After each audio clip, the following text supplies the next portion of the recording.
السلام علیکم ورحمۃ اللہ وبرکاتہ۔ پیارے بچوں اور ناظرین، کل ہم نے سبق نمبر 17 کی 5 نمبر لائن کو پڑھا تھا۔ آج انشاءاللہ سبق نمبر 17 کی 6 نمبر لائن کو پڑھیں گے۔ چینل پر جو بچے نئے ہیں وہ سبق نمبر 1 سے لے کے سبق نمبر 16 تک کی تمام ویڈیوز میرے چینل پر دیکھ سکتے ہیں۔ تو آئیے سنتے ہیں قرآن پاک کی فضیلت۔ قرآن پاک سیکھنے والے کے متعلق حضور صلی اللہ علیہ وآلہ وسلم کا ارشاد پاک ہے، تم میں سے بہترین شخص وہ ہے جس نے قرآن کو سیکھا اور دوسروں کو سکھایا۔ تو آئیے ہم یہ 6 لوگوں میں شامل ہو جائیں اور قرآن پاک سیکھنے والے بنیں۔ پہلے ہم قرآن پاک سیکھنے والے بنتے ہیں، پھر انشاءاللہ ہم سکھانے والے بن جائیں گے۔ تو آئیے سنتے ہیں درود پاک کی فضیلت۔ فرمان مصطفیٰ صلی اللہ علیہ وآلہ وسلم ہے، جس نے مجھ پر ایک مرتبہ درود پاک پڑھا، اللہ تعالیٰ اس پر 10 رحمتیں نازل فرماتا ہے اور اس کے نامہ اعمال میں 10 نیکیاں لکھتا ہے۔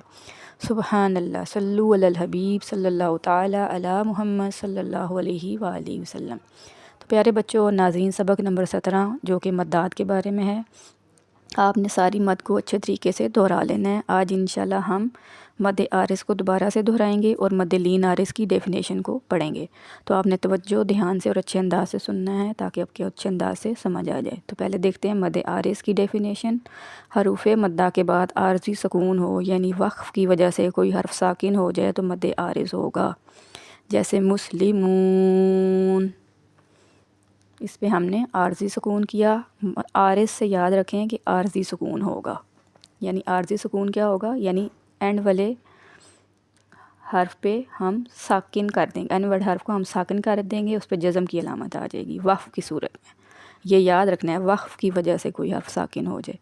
نیکسٹ ہے مد لین عارض۔ حروف لین کے بعد عارضی سکون ہو، یعنی وقف کی وجہ سے کوئی حرف ساکن ہو جائے تو مد لین عارض ہوگا، جیسے شفتین۔ اب اس میں مد لین عارض میں لین سے یاد رکھیں، حروف لین کے بعد عارضی سکون ہو، عارض سے عارضی سکون اور حروف لین سے حروف لین، ٹھیک ہو گیا۔ اوپر والے میں تھا حروف مدہ کے بعد عارض، لیکن حروف لین میں مد لین میں حروف لین کے بعد عارضی سکون ہو، تو جب حروف لین آئے گا اور عارضی سکون ہوگا تو ہم کیا کریں گے، مد لین عارض ہو جائے گا۔ اب ان کو کتنا کھینچ کر پڑھنا ہے، مد عارض اور مد لین عارض کو 1، 2 یا 3 الف، یعنی 2، 4 یا 6 حرکات کی مقدار تک کھینچ کر پڑھیں، ٹھیک ہو گیا۔ تو آج ہم پڑھیں گے انشاءاللہ سبق نمبر 17 کی 6 نمبر لائن کو، اور اس طرح سے ہمارا آج سبق نمبر 17 مکمل ہو جائے گا۔ آپ نے اس کو اچھے انداز سے بار بار دہرانا ہے، پڑھنا ہے، سمجھنا ہے اور سیکھنا ہے تاکہ آپ کو سب اچھے سے سمجھ آ جائے۔ تو چلیے شروع کرتے ہیں ہمارا آج کا سبق۔ سبق شروع کرنے سے پہلے پڑھتے ہیں تعوذ اور تسمیہ۔ آپ سب بھی میرے ساتھ مل کر پڑھ لیں۔ اعوذ باللہ من الشیطان الرجیم، بسم اللہ الرحمن الرحیم۔ تو چلیے شروع کرتے ہیں اپنا سبق۔ یا کھڑا زبر یا، حمزہ پیش او، یا او، لام لام زیر لل، یا اولل، حمزہ لام زبر ال، یا اولل ال، با الف زبر با، یا اولل البا، با زیر بی، یا اولل البابی۔ اب اس میں ہم نے کیا کیا، یا پہ مد منفصل آ گئی۔ اب یہ چیز آپ نے نوٹ کرنی ہے کہ یا الگ سے کلمہ ہے اور حمزہ اس میں الگ سے ہے، اس کی وجہ سے یہ مد منفصل ہمیشہ چھوٹی ہوتی ہے۔ اس کو ہم نے کتنا کھینچا، 2 اڑائی الف، یعنی 4 یا 5 حرکات تک پڑھا، ٹھیک ہو گیا۔ یہ ہوگی مد منفصل۔ اب وقف کی صورت میں ہم کیا کریں گے، یا اولل ال، دوبارہ سے پڑھتی ہوں۔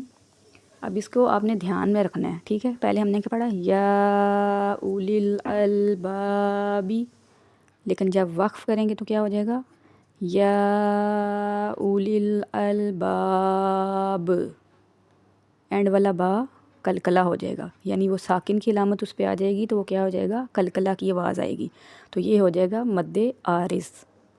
یعنی حروف مدہ میں ہم نے کیا کیا، عارضی سکون کیا، تو یہ ہوگی مد عارض۔ وقف کی وجہ سے آخری حرف ہم نے کر دیا ساکن، اور با تھا ساکن، تو جب با ساکن ہوتا ہے تو وہ کلکلا کی آواز آئے گی، وہ آواز لوٹانی ہے۔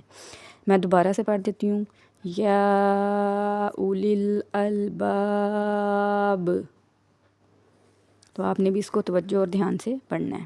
اب نیکسٹ ہے یا زبر یا، تا زبر تا، یاتا، سین الف زبر سا، یتسا، حمزہ زبر آ، یتسا،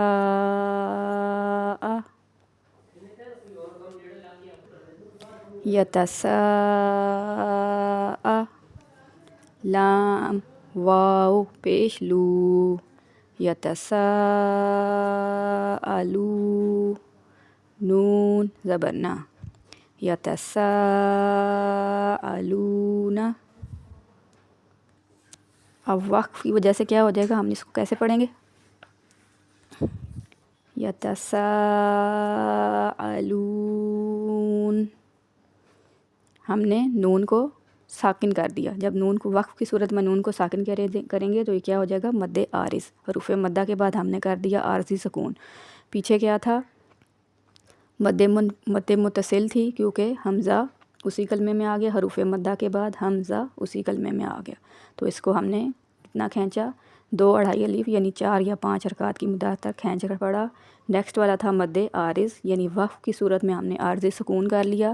پہلے ہم نے پورا پڑھا، لیکن جب ہم نے وقف کی علامت، کیونکہ گول دائرہ وقف کی علامت ہے، وقف تام یعنی آیت مکمل ہونے کی نشانی ہے، ان کو ہم نے اسی طرح سے پڑھنا ہے، وقف کر کے پڑھنا ہے۔ تو جب وقف کریں گے تو کیا ہو جائے گا، یتساءلون۔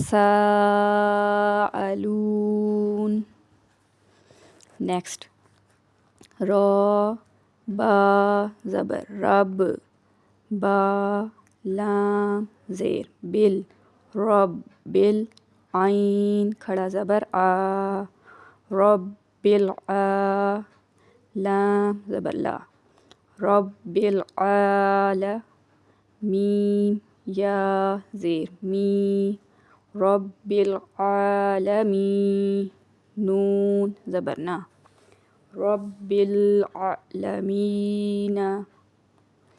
اب اس میں ہم نے کیا کرنا ہے، رب کو پہلے ہجے کرتے وقت ہم نے کیا کیا، کلکلا، لیکن جب مشدد کی آواز آئے گی تو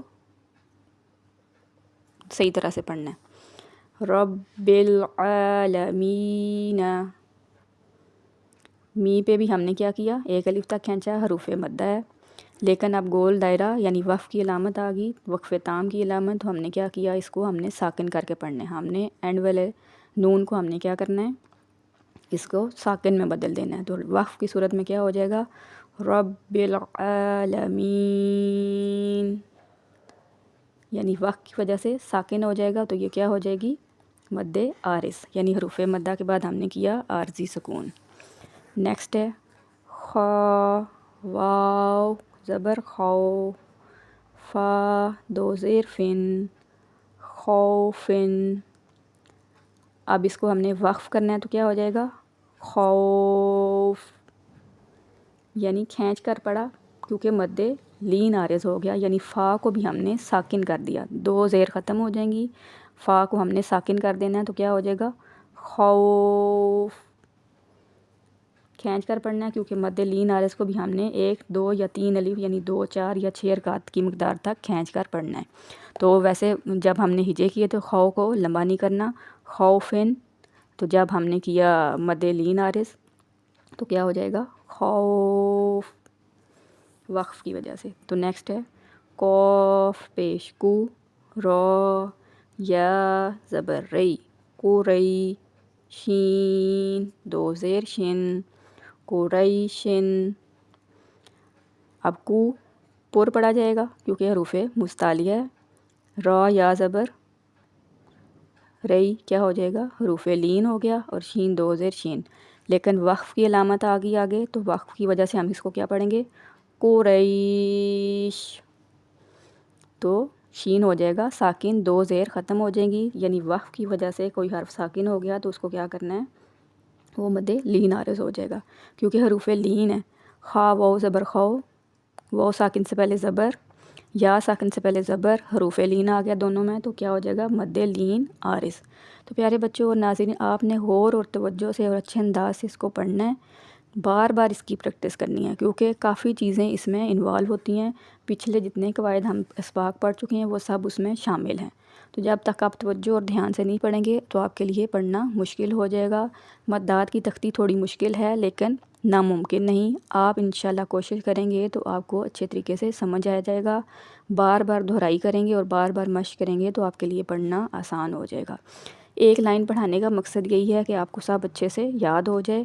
اگر کوئی چیز سمجھ نہ آئے تو دوبارہ آپ مجھ سے کمنٹ میں پوچھ سکتے ہیں۔ ویڈیو اچھی لگے تو لائک اور شیئر ضرور کریں۔ اگر ویڈیو بنانے میں کوئی کمی یا غلطی ہو گئی ہے تو کمنٹ میں ضرور بتائیں۔ آپ کے بتانے سے میری بھی اصلاح ہو جائے گی اور آپ کے لیے بھی صدقہ جاریہ ہوگا۔ اپنی دعاؤں میں یاد رکھیں۔ السلام علیکم ورحمۃ اللہ وبرکاتہ۔